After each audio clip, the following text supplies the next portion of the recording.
Shoes. Good afternoon, everybody. Good afternoon. Last night, as you saw from Dr. O'Connor's letter, President Biden completed his course of Paxlovid. His symptoms are almost completely resolved, and as you've seen today, he's had another busy day of working. All of his tests remain normal, and the president now feels well enough to resume his physical exercise regimen.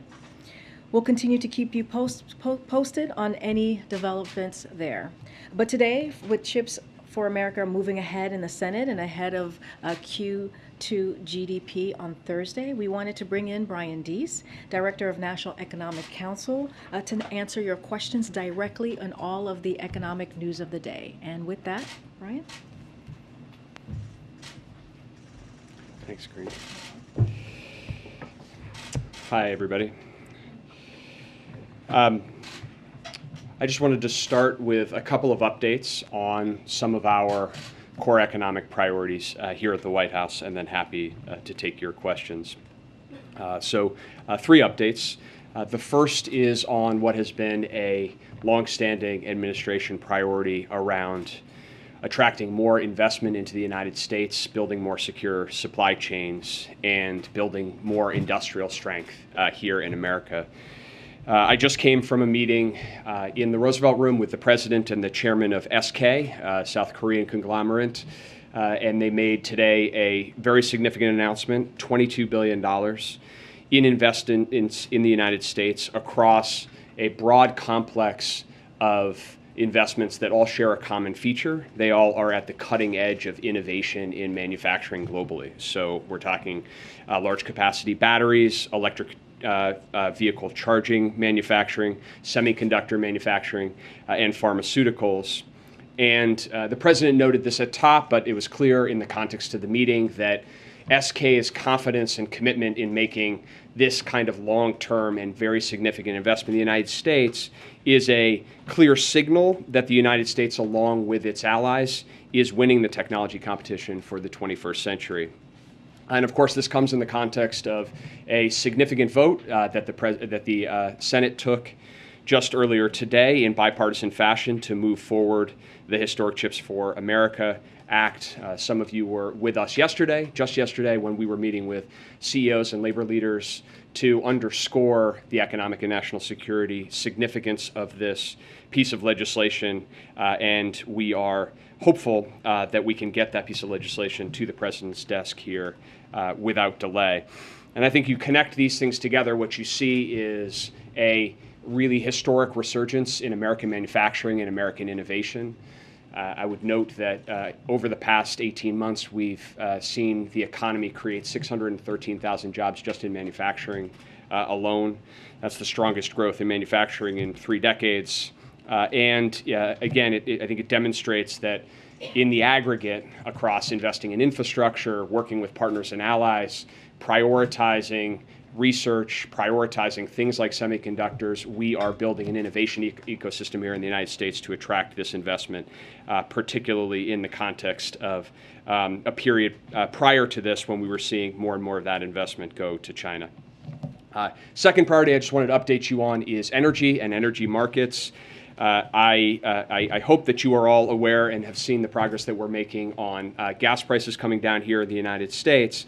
But as you've heard the president say, and certainly our team's focus is to keep up on the key policy priorities that are helping to stabilize markets, even in the face of global uncertainty and a globally uncertain energy market. And so I would just note today, again, 2 pieces of news. The first is that the Department of Energy published its next notice of sale for release of oil from the Strategic Petroleum Reserve. These releases have really proved critical over the last several months, when I think I was here initially and announced that the president had directed the goal of releasing 1 million barrels a day. A lot of the questions that you and others had was whether this was even feasible, whether it was actually feasible to sustain putting 1 million barrels a day onto the market consistently. We've now demonstrated that that is the case, and a new analysis out from the Treasury Department today underscores the significance that that collective release from the United States and our allies has reduced gas prices by about 40 cents a gallon compared to where we would be had the president not directed that action and worked with our international partners. The second is the administration, the Department of Energy, is proposing a new rule today that would allow DOE to enter into forward contracts to purchase oil from the Strategic Petroleum Reserve in the future at a fixed set price. This sounds a little wonky, but bear with me. It's actually quite important. What it means is that oil producers have more certainty about future demand for their product, because the Department of Energy, having released significant oil onto the market, is now going to be a significant purchaser of oil into the future. So with this rule in place, they will be able to enter into fixed contracts to buy at a set price. And what that does is it provides oil producers more certainty and more incentive to produce in the near term if they know that they're going to get paid at a fixed price at a future date. I would note that those purchases are not going to happen until well in the future, and because of the shape of the futures curve in oil, we can actually purchase more oil, replenish the SPR, strengthen that national asset without competing for demand for barrels in the near term. So that rule was proposed today, and the Department of Energy will be working to finalize that and then work with the industry to enter into these fixed price contracts for repurchase. The third priority is in context around what we have discussed with you all around our economic goal of transitioning from a historically strong recovery into a period of more stable and steady growth. We are in that period of transition right now. I think it's the analogy is to running legs of a race, where we ran the first leg of this race at an extraordinarily fast clip. That has served us well in terms of positioning us in a stronger position than virtually any other country in the world. And now we are seeing growth slowing, which is what we should expect, or we would expect. But as we look across the economy today, what we and other outside analysts identify is that consumer spending remains solid. Household balance sheets remain largely in good shape. We are seeing credit delinquencies and measures of credit stress at historic lows. Credit card delinquencies at a 15-year low, mortgage delinquencies at a 30-year low. And we are seeing industrial output sustain and in positive territory 5 of the last 6 months. And so the totality of the economic data is consistent with that type of transition and is not consistent with a recession. Just to dig into that a little bit, a couple of points. One is on hiring, and I think we have a chart here. But just to explain what you're looking at here, during the second quarter, the economy created 375,000 jobs a month. So that's the yellow bar on the far side. In the first few months of every recession since the 1980s, the economy lost jobs.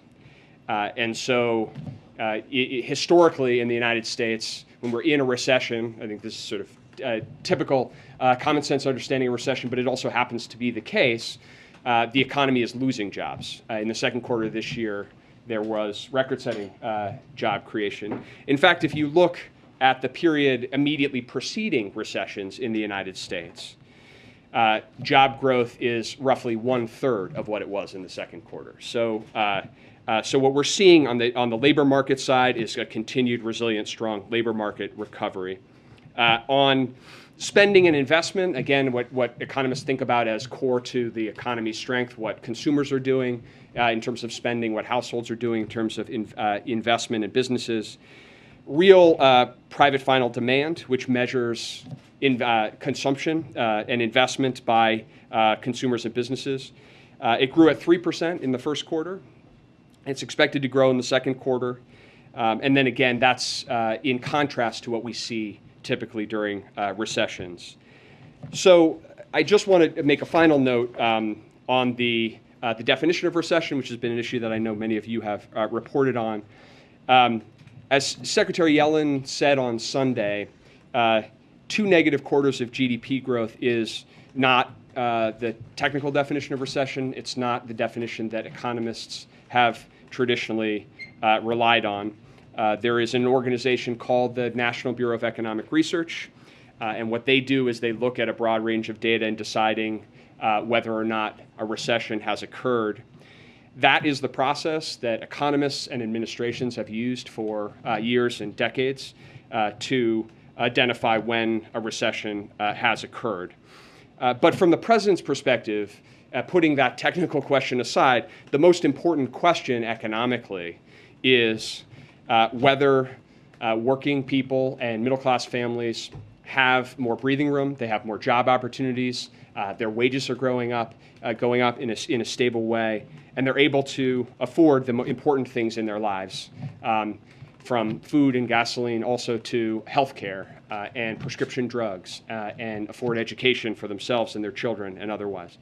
And that is what has animated his economic strategy. It's what his focus is on. It's why you have seen him as focused as he has been on trying to work to take policy actions that will lower prices and lower costs for American families in this moment, even as we work to bring inflation down and effectuate that transition to a more stable and steady state.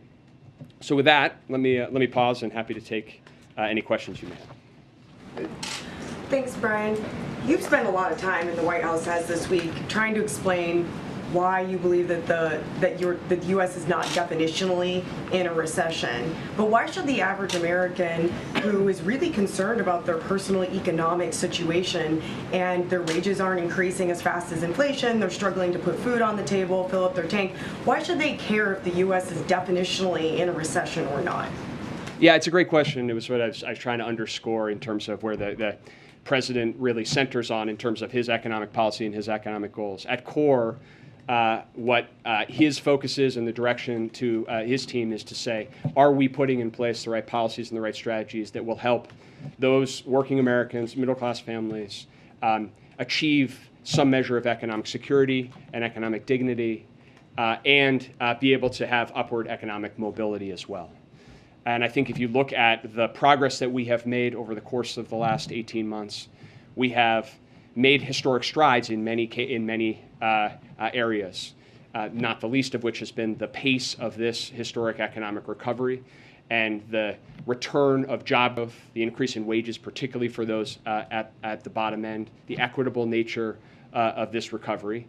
And we have a serious inflation challenge, which is hitting economies around the globe, but is hitting Americans. And that's why you have a president that is focused as acutely as he is on what we can do to actually lower prices right now. And I would say that the reduction in gas prices that you've seen over the last couple of weeks is providing some measure of breathing room. Not enough, but some measure of breathing room. The steps to pass the CHIPS bill, as we've discussed, will make a big difference in terms of not only jobs here in America, but increasing the supply, building the resilience of our supply chains, which we have seen have been so connected to increase costs. So that's where the president's priorities are, and that's where he's focused. This is about trying to actually improve the lives and outcomes of middle-class families. This is a related question, but all the discussions that are happening about the definition of a recession aside, I wonder if you could help us understand how much weight the White House puts on that definition versus just the simple reality that the majority of Americans right now just feel like we are living through a recession right now. Look, our focus is on trying to improve economic circumstances in this country. That's what we are focused on, and that's what all of our policies are designed to do. So when we think about what we're prioritizing, when the president is focused on taking actions like a historic step to put 1 million barrels a day of oil onto the market, it's because we know, and we now have seen in the data, that helps to reduce energy prices, that helps to reduce gas prices, and we can help to encourage the process we've seen of gas prices coming down by about 70 cents, by about $100 a month. So that's where our focus is. Obviously, we spend a lot of time analyzing economic data as you do as well. But in the core, that's what our objective is, and that's where our focus is. And just as his economic advisor, do you think that the president currently is sort of able to fully understand, internalize the fact that I think a recent CNN poll said that 64% of Americans believe the country is already in a recession? Do you think his travels, his meetings, the conversations he's able to have with people from the White House, that has been enough for him to really understand that? Look, I think that President Biden, before he ran for office, as president and now, is somebody who deeply understands what it means to be in a family where you're sitting around a kitchen table. You all have heard him say this multiple times, but it's because it's his lived experience to sit around a kitchen table and understand what it means when the price of gas goes up or the price of food goes up.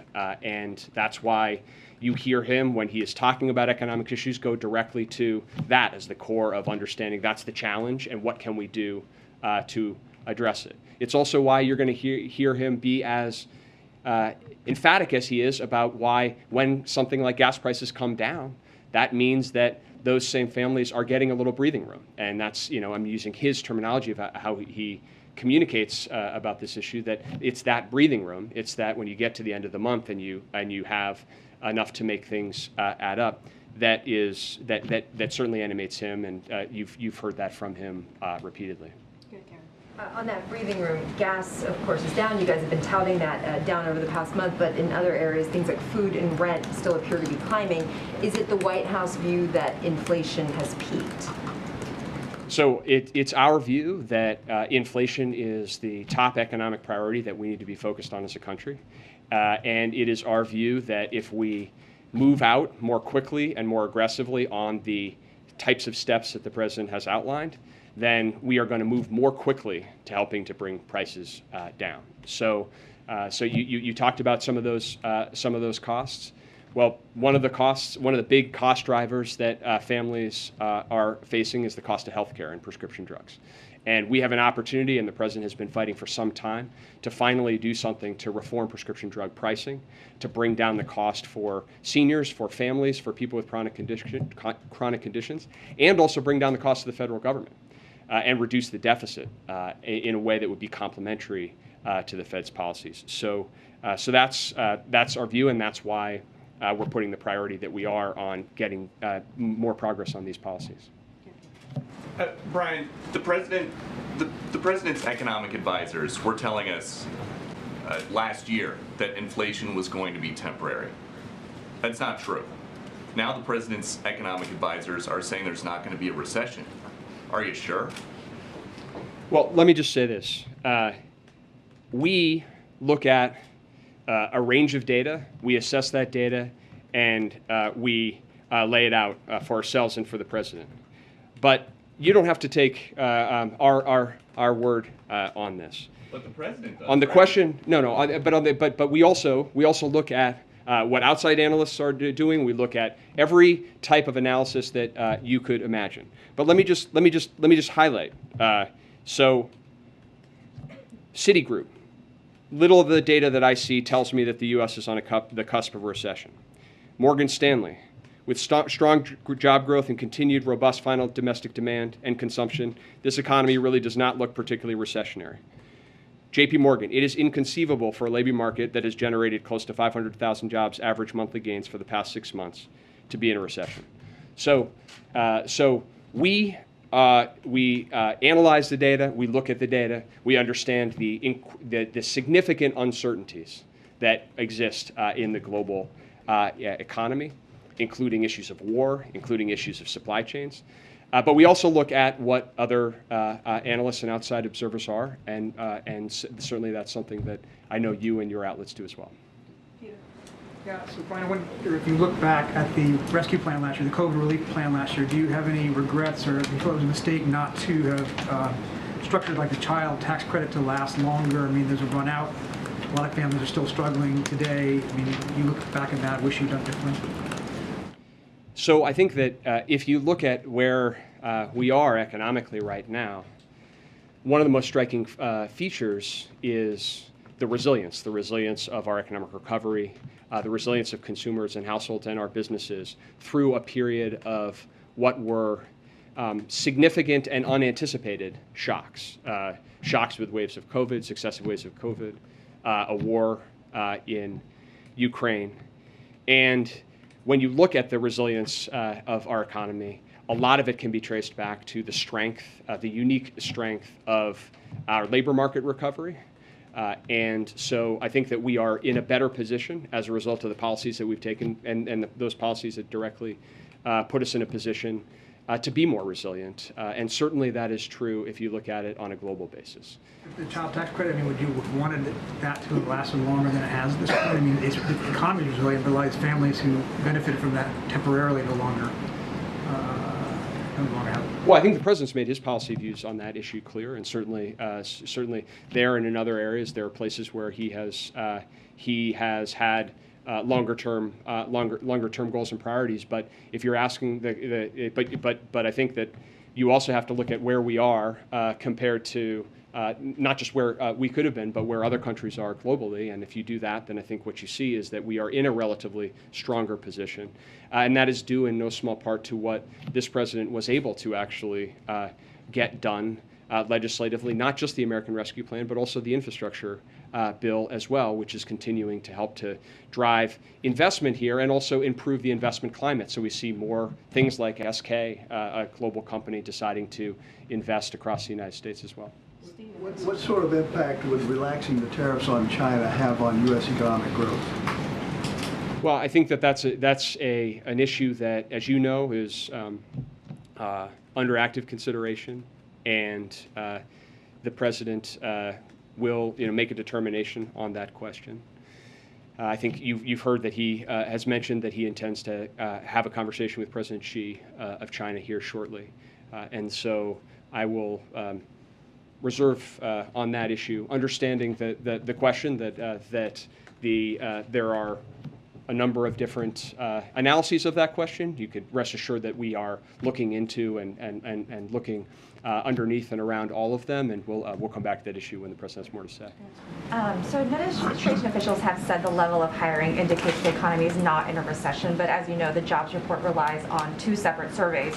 We've seen gains in the establishment survey, but in the survey of households, the total number of jobs has actually dropped since March. So what is the administration's explanation for that discrepancy?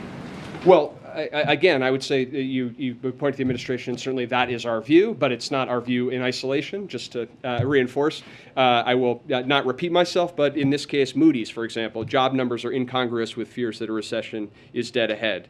Pantheon Macroeconomics, the talk of the economy being a recession now is fanciful, given the jobs data that we are seeing. So that certainly is our view, but it's not our view alone. The issue of discrepancy between the payroll and the household survey is something that certainly we understand and keep close track of. The economists and statisticians that look most closely at this tend to put greater weight on the payroll survey because of its broader breadth, significantly broader breadth. But we also, and I think that you've heard this from the podium consistently as well, we don't put too much stake in any one individual month of data, which is why I think looking at the trend, at least we were looking at the trend, looking at the trend in the labor market probably provides the clearest picture, and that trend on that front is consistent, historically strong job growth. As I mentioned, about 400,000 jobs a month over the course of the last 3 months. That is down from a rate of closer to 600,000 jobs a month in the prior 3 months. But again, that would be consistent with what we would expect to see as we move through this transition. I'm going to go to the back. Alex, in the back. Thank you. Brian, I'm sure you saw the chief economist of the IMF said that the global outlook had darkened significantly since April. And I think he said that the world was teetering on the edge of a global recession. So if that were to happen, wouldn't the shock waves reverberate, and sort of, even if we're in a stable position right now, wouldn't that sort of affect us as well? And then just to go back to what Peter asked, I don't want to reiterate this question, but I don't want to repeat it, but for some reason, people are very gloomy about the state of the economy, and I wonder if you could just think through why the data you presented, the reassurances you have made are being challenged, from left and right alike. So on your first question, look, there's no question that the global economy right now faces a set of very serious historic challenges and real and elevated risks. A lot of that is emanating the second and third order impacts of the war in Ukraine and its impact on supply and its impact on energy markets. But we're also still dealing with the impact of COVID, which is affecting different parts of the world. And we know, having lived through this pandemic, that our supply chains are not yet resilient enough to be unaffected by those shocks as well. So those risks in the global context are real, and it's part of why you see the president putting the priority that he has on working to maintain a strong, unified global coalition on things like the war in Ukraine, working proactively on issues like a price cap on Russian oil to try to get ahead of future challenges in the market, working diplomatically around issues of food security, and trying to do what we can to address the very serious challenges of food security internationally. And certainly we are attentive to those risks internationally and the impact they have on the U.S. economy. I think the thing that I would say in the face of those real risks is that the United States is in a stronger position to actually train our focus on tackling inflation than virtually any other country. And you see that not only in the indicators that we've talked about today, you see that, for example, in the strength of our currency. Right. Do you think we're stronger than the Euro bloc in aggregate in terms of weathering a recessionary shock? Well, look, I think that our economy is more resilient to the types of challenges that we've faced. For example, with respect to food, we're a net exporter of agricultural commodities, and obviously the high prices are hitting Americans very hard, but they're in a way that is different from some places that are facing famine, for example. But I think if you look at the sort of core elements of economic resilience, the United States is better positioned, which is not to suggest, and I think it goes to the second point, the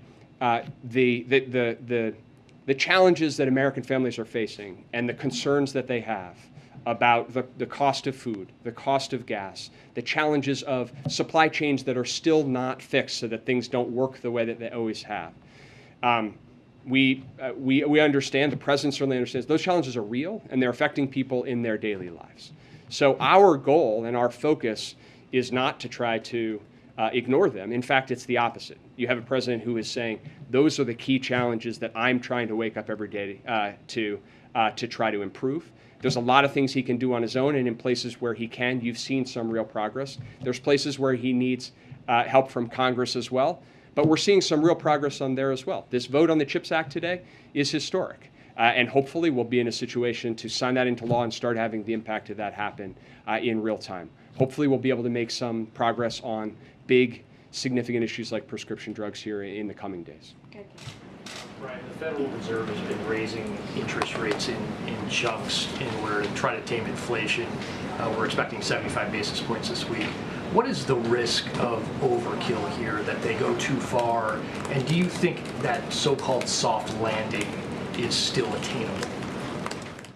So, as you say, the Fed is operating its course on monetary policy, and this will not surprise you. I will leave that to the province of the Federal Reserve. I think that if we look at where we are in this transition, then certainly we believe that we not only can we move through this transition and get to a place of more stable growth without having to give up those economic benefits, but that we've identified, as the Fed operates and takes the steps that it will take, we have identified a set of very clear steps that we could take, and that we could take working with Congress to actually help to increase the prospect that we get to that goal. And one of the things that I would underscore in that context is, and we've had conversations about this, and that it's a place where we don't always find common ground with Republican colleagues is that actually enacting deficit reduction at this time would be complementary to what the Fed is trying to accomplish. And if you look at something like prescription drugs, where you can actually lower costs for the end consumer or the end user and lower the cost to the federal balance sheet, then it has all of the attributes that you would want at this moment to try to reduce price pressures in the economy and reduce price pressures for individuals' families' balance sheets. Just two quick questions on NEC projections. Is it, to level set and get it on the record, is it NEC's projection that the second quarter numbers will show positive growth or negative growth? So I will wait, as all of you will, to receive that data. We don't have the data, obviously, and we will not receive it until the appropriate time. And until then, I will leave it there. You have no expectation one way or the other? We are looking at every analysis and every projection that is being made, but we will wait and see where those numbers come out. So when it comes to the strength in the labor market going forward, if there is a picture that shows that the U.S. economy has shrunk over the first half of this year, at a time when inflation is at a 4+ decade high, at a time that the Federal Reserve is increasing interest rates, is it sustainable for there to be a strong, hot labor market in this country going forward? So we have a strong labor market, and we believe that the goal of our policy is to bring down inflation while maintaining strength in the labor market. That is the goal, and we believe that that is achievable, and that the policy steps that we are outlining would help increase the likelihood that we can get to that goal.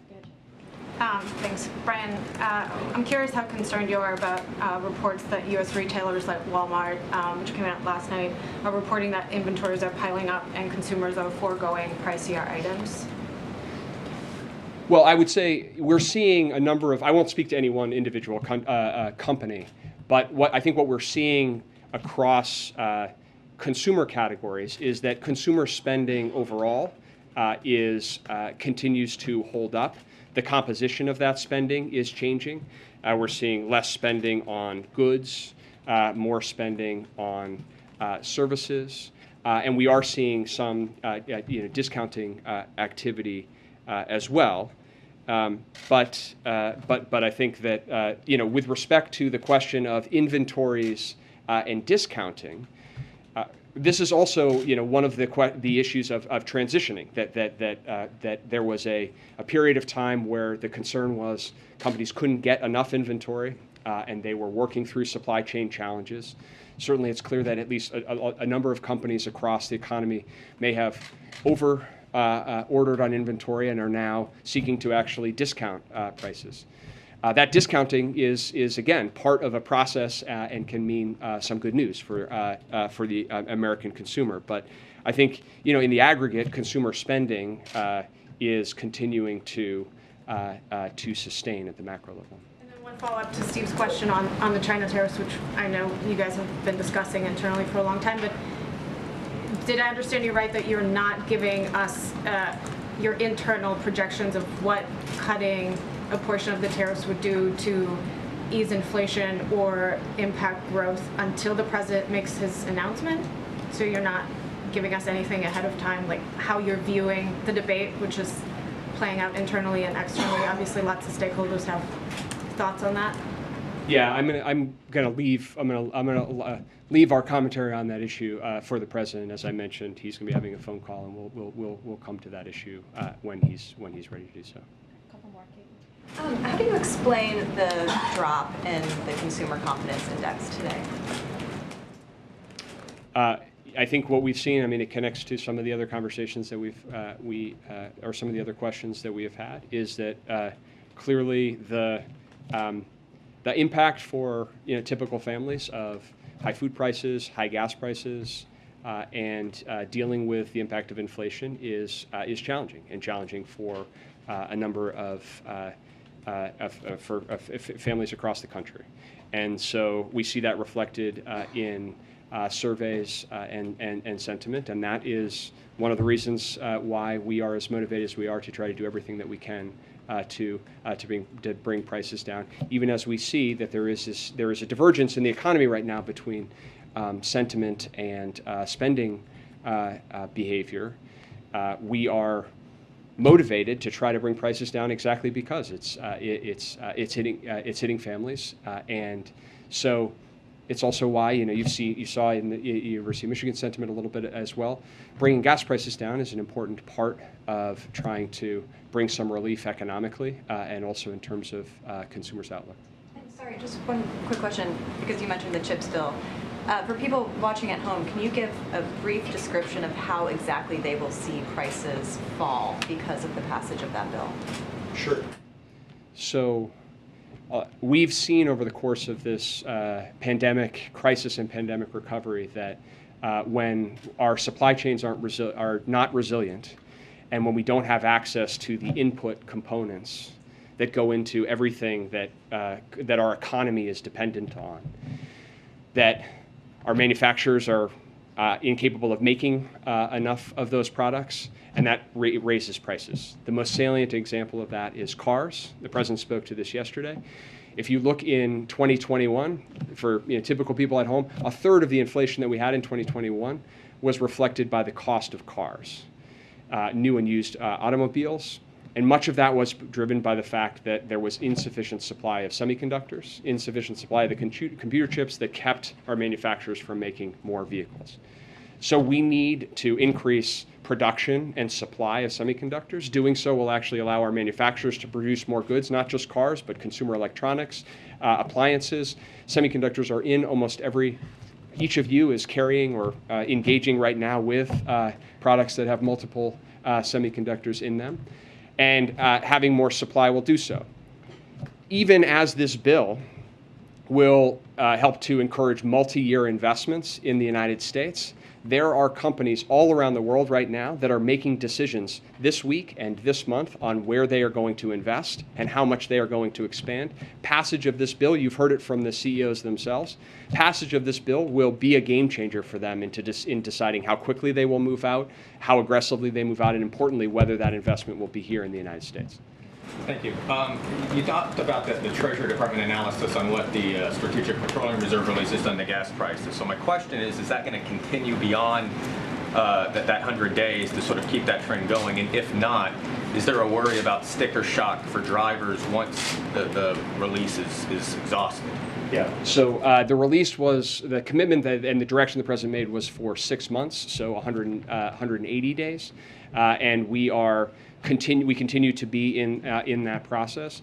The timeline of that was deliberate. It was because earlier this year, in engaging with industry, we urged them to increase their own production, private production, and that we heard from a number of industry players that they would be able to increase production by about 1 million barrels a day by later in the fall, by the October timeframe. And so the 6-month release of the Strategic Petroleum Reserve of 1 million barrels a day was intended to be a bridge to that period, and that certainly continues to be our intention and our policy goal. We don't have, as of today, as we sit here today, we don't have an intention to continue that further. What we need is the private sector to come in and provide that production. We have that resource, and it has provided a valuable role, but it's not intended to be a permanent solution. Thanks, Brian.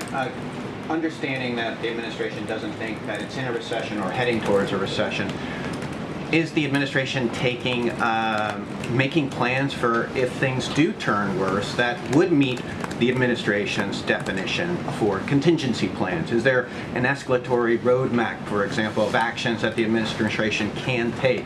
Or is the administration already putting everything it can into it? Or are there more steps that can be taken if things go worse? So we engage in wide-ranging analysis of data and of scenarios as a matter of our work and our job.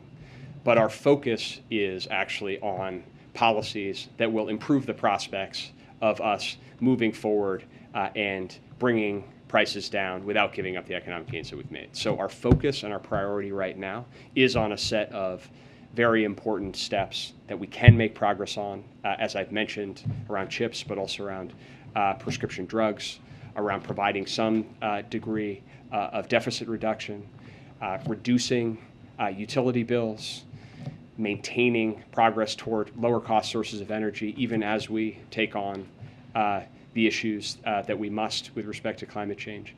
Those are the focus areas, but we certainly analyze data broadly and look at a broad range of scenarios, but we train our focus on the steps we could take right now to actually make progress on the economic plan. For example, as Steve was pointing out, if the labor market takes a turn, are there contingency plans in place, that actions that could be taken? We are always looking at broadly at both data and future scenarios. That's part of how we operate. Okay, two more. Go ahead. The president's been weighing a decision on student debt relief for more than a year now. On April 28th, he said a decision was coming in the next couple of weeks. So can you help explain why it's taking so long and when there might be an update on that decision? So the president spoke to the timeline on this issue, and I've got nothing beyond what he's said on that front. Brian, just following up on the CHIPS question, when will the first chip that's produced with money from this bill come online? So the way that this bill operates, I would answer that question in two ways. The first is, when will we start seeing the economic impact in terms of investment decision-making and production? And the answer to that is immediately. And you don't need to go any further than asking the CEOs of the chip-producing companies and the chip-consuming companies about, they have been actively weighing decisions about when and how aggressively to make investment decisions on the confidence that the United States was going to step up and do this. In terms of the actual process of then distributing and allocating the resources in this bill, that will operate over the course of time. We'll move quickly out against that process. But of course, doing that requires great care to make sure that we are clearly enforcing the taxpayer protections that are in the bill. Sure. Because you want to be careful not to conflate that this is somehow the passage of this bill is going to address supply chain bottlenecks in the near term, right? You're not suggesting that. What I'm suggesting is that if we pass this legislation, it will be the most significant thing that we have done in decades as a country to actually demonstrate a long-term commitment to building more resilient supply chains, investing in research and innovation here in the United States. That is a multi-year project. It's something that the United States has failed to do for multiple years, and we have seen the economic and national security consequences of that. And so it's something that we should have done years ago. The sooner we get started, the better position we'll be. But I'm also suggesting that we will see the impact of this in terms of companies' decision making almost immediately. But the long-term, this is a long-term project, a long-term national project that is of vital economic and national security consequence, and the ultimate impact of that will be felt over the course of years.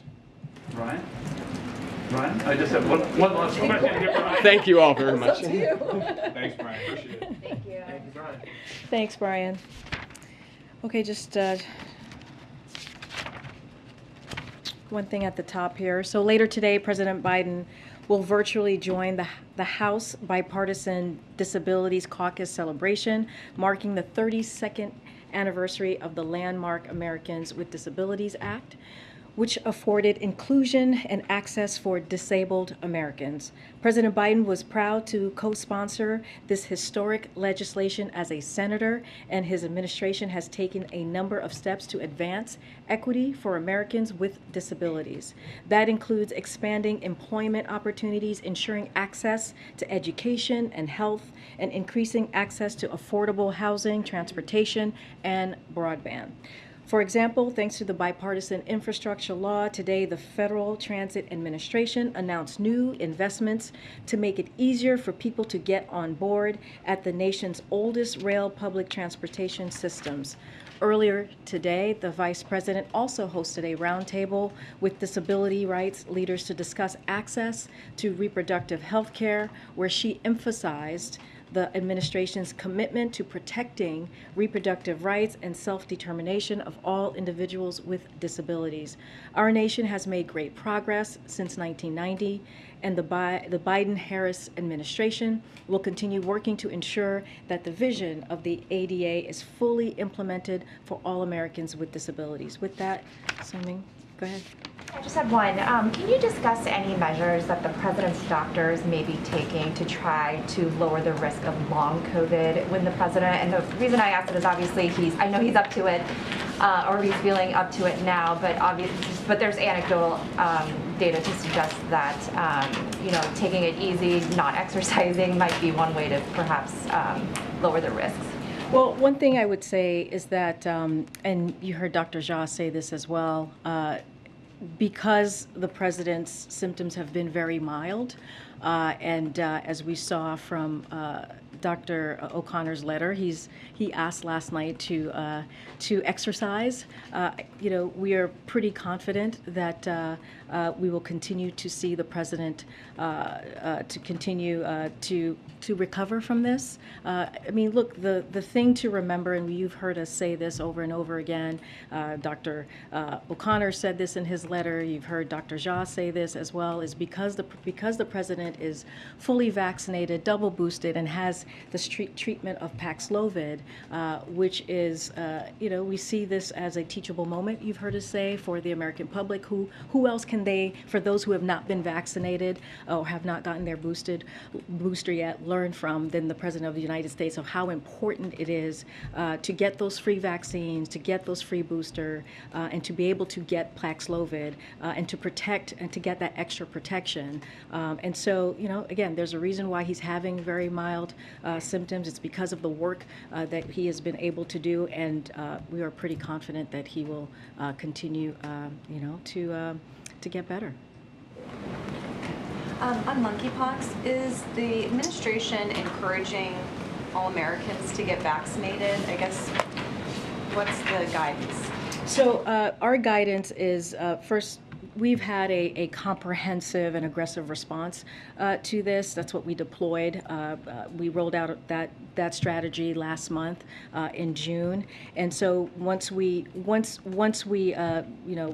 that it was what was happening, the cases that we were seeing, there were more than 300,000 vaccines across the country in a matter of weeks, and we quickly ordered the production of 5 million more vaccine when we saw that the virus was starting to spread. What we are telling people is to make sure that HHS has also made available testing, which is really important in this process. But we are also telling folks that if you have concerns or if you want to know what your personal protocol should be, that you should go to your provider, your medical provider, have that conversation with your medical provider, or also reach out to the local health agency in your state or city. It's not just saying everybody should get vaccinated. It's go to your doctor and talk about. I mean, the best person or place to go to is your medical provider and have that conversation to see if it is if it is beneficial to you to get vaccinated. And then is the White House going to appoint a monkeypox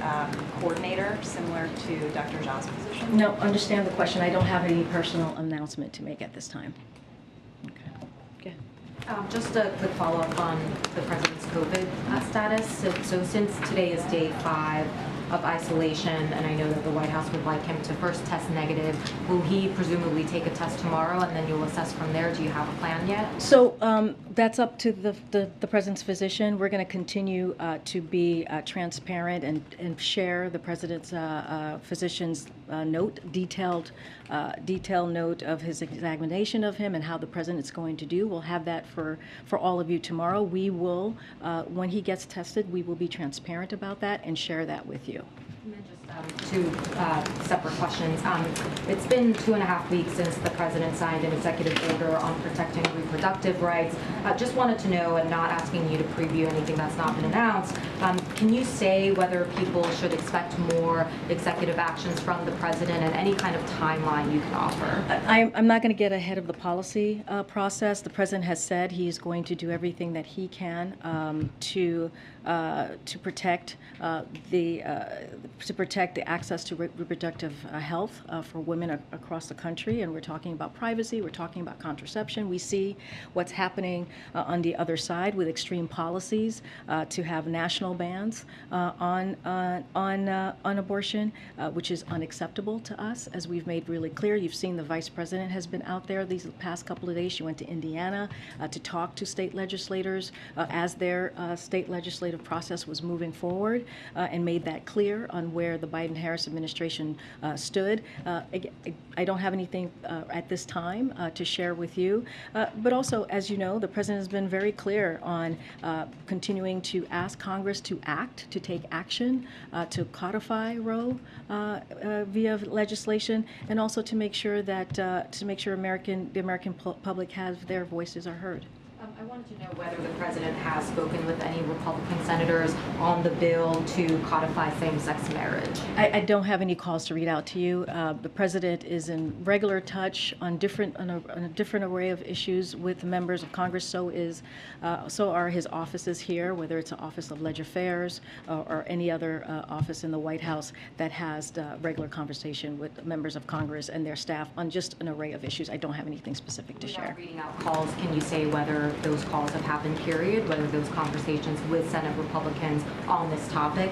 No, I appreciate the question. I just don't have anything to share with you, any specifics to share. Go ahead, Steve. What sort of exercise is he doing? Is he treadmill? I knew that was going to come. I knew, and I should have asked.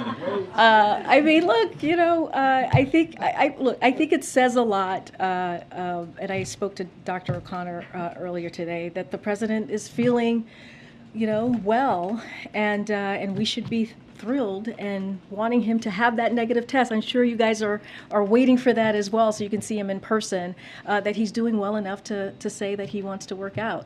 I think it's been reported in the past that he likes to do weights and he likes to be, you know, do the treadmills. I don't think I'm sharing anything confidential here, but yeah, I think it brought a smile to my face when I saw that he wants to work out.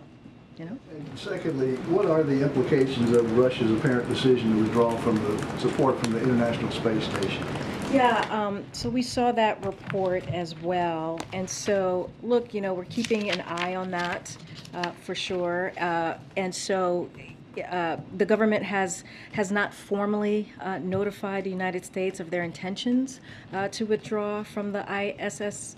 Like I said, we saw their comments, we saw the reporting on that. We are exploring options to mitigate the potential impacts on the ISS beyond 2024 if Russia does withdraw. For our part, we remain committed to working with ISS partners to ensure the safe operation of the ISS and the astronauts who are on board. I'd refer you to NASA for any additional details, specifics on that. Yeah, Karen. Just a couple on the president's COVID. When he was talking at the event today with the South Korean officials, he had said, I'm in the last day of having been diagnosed with COVID. Was he referring to the fact that he's going to get that test to potentially come back to work? You know, I actually didn't even hear that statement. My assumption is, you know, he's been isolating. This is, I believe, the 5th day of isolation. Maybe that's what he was speaking to. I didn't hear him say that. I would have to ask him directly myself. I know when I had COVID, I was ready. When I was ready to go, you feel like you're just like, oh my gosh, how can I bust out of here and really get out there and see the people? So I'm sure that he's excited he's excited. I know I said this yesterday, but it's true. He's excited to see all of us and be in person and be out there with the American public again. And so I'm sure that's what he's looking forward to. And just to get a follow-up from yesterday when I asked you about the potential of how you guys would be testing for the rebound cases, is there any clarity on when he does get that negative test of what the cadence would look like going forward on the monitoring of the Paxlovid rebound? No, that's a great question. I would have to get back to you on that. We haven't had a chance to get kind of that protocol and what that looks like. Again, we're going to continue to be transparent here. We're going to continue to share the doctor's notes with you and his detailed information on how the president is doing. And so, you know, we're just going to make sure that you all have the information that you all need on that. Gotcha. Thanks. Let me try one more time on the What, the Taiwan. exercise, the weights? No, actually, I don't know. if you want to give us details on that, that's fine. So I know you guys want to say that the Pelosi visit is you know, a hypothetical, but the speaker hasn't denied that she had plans to go. So I think we're sort of past the fact that it is a hypothetical, and it's now, you know, also a real issue because lawmakers are speaking out, supporting her from both parties, saying, you know, Pelosi not going to Taiwan would hand a victory to China from McConnell, and Menendez said if we can allow the Chinese to dictate who can visit Taiwan and who cannot, then we already ceded Taiwan to the Chinese. So at the very least, like, is there something the White House can say in response to those lawmakers having very strong thoughts about what it would mean for the Speaker of the House to pull down her trip? You know, I'm going to let the lawmakers speak for themselves. As I speak for the President and the White House, we are just not going to get ahead or an announcement that actually has not happened yet on her travel. What we will say is, as we normally do with any members of Congress who travel abroad, who travel internationally, we provide, we provide information, whether it's national security or geopolitical information on what's happening around the world. It doesn't matter if it's Taiwan, it doesn't matter where they go. And so that is what we're going to continue to do. I'm just not going to get ahead of the Speaker. I'm sure none of us want to get ahead of the Speaker in general, but let her speak to her own travels on her own. You can't say whether the president personally would support this trip, even in a hypothetical. I mean, he said very strong things about supporting Taiwan, even militarily, and of course that was not walked back. But whether the president, personally would be in favor of such a trip or against it. I have not spoken to him personally. You've heard him. I think maybe someone on your team asked him a week ago, last Wednesday, about this particularly, specifically about the Speaker's travel. I'm not going to go beyond what he said. Military saying it's a bad idea, not what he. Well, I'm just saying that I'm just not going to go beyond what he said. And again, the trip has not been announced, or if there is a trip, not a trip, I'm just not going to get ahead of her own announcement. Okay, can you get one more on the Maybe, student loan forgiveness? Totally different topic. The president obviously has been weighing his decision for a long time, and I'm curious. Is there anything more you can say on why it's taken so long, and whether rising prices has played a role in the fact that you guys are still internally deliberating? No, I mean, look, the president understands firsthand how burdensome this could be for many Americans just across the country. That's why when it comes to loan debt, that's why he took the action that he did when it came to pausing repayment. And so, he made sure that was something that he took action on when he first got into the administration, and then took action on it again, as you all know. But as far as the loan cancellation, look, he understands again what this means for families, how burdensome this could be. I just don't have anything more to share, and he said himself by the end of August, so that's right around the corner. That's pretty soon. I have no idea what day it is today because we're always so busy here. But he'll make a decision. He spoke to that last week, so I'll let him speak when he's ready. Good, Frank. Thanks. I just is the test tomorrow that the president will take? Will that be an antigen test? Will it be a PCR test? Is the decision whether to resume normal activities dependent on a PCR testing? So let me, and Dr. Jha actually spoke to this, and many of you who have probably had COVID, taking a PCR is not something that you can do for about maybe, I think, 60, 90 days, because it's probably going to be positive. So it probably wouldn't be a PCR test, is my guess from my experience, and I'm sure many of your experiences as well. What was the other part of your question, Franco? That was whether you thought it would be an antigen yeah, or a PCR and Dr. Jha also spoke to this when he was asked about this last week. And another question, what plans does the administration or does Biden have in place for the anniversary of the withdrawal from Afghanistan? Is he going to give a speech? So we'll have more to share on that, on what our plans are going to be. I don't have a speech right now to detail or anything specific about the president's schedule to share on the anniversary, but we will have more to share as we get closer, just more broadly speaking. Again, Michael. Thanks, Frank. Pacific Northwest is facing in the next couple of days record heat. It's the part of the country least prepared for this sort of weather. What's the administration doing to? Yeah, I spoke to this. I spoke to this yesterday, and how our agencies here have been pretty much activated. We've been talking, our offices here have been talking to the governors and the local state officials who have reached out and have asked for assistance. And so I don't have anything more specifically to share, but this is something that we're monitoring, especially as we see the fires in California. FEMA is involved. We have other agencies that are involved as well. We're helping with, as we talk about the fires, firefighters, and however else we can be helpful, whether it's funding or anything, any assistance. But it is something that the president is being updated on regularly, and this is something that we are clearly closely taking a look at and monitoring. Quickly follow up on the Respect for Marriage Act. It seems as if the Democratic leadership in the Senate has two possible strategies. One is they secure 10 Republican votes and before bringing it to a vote, and the second is that they put it on the floor and they challenge Republicans to take stands.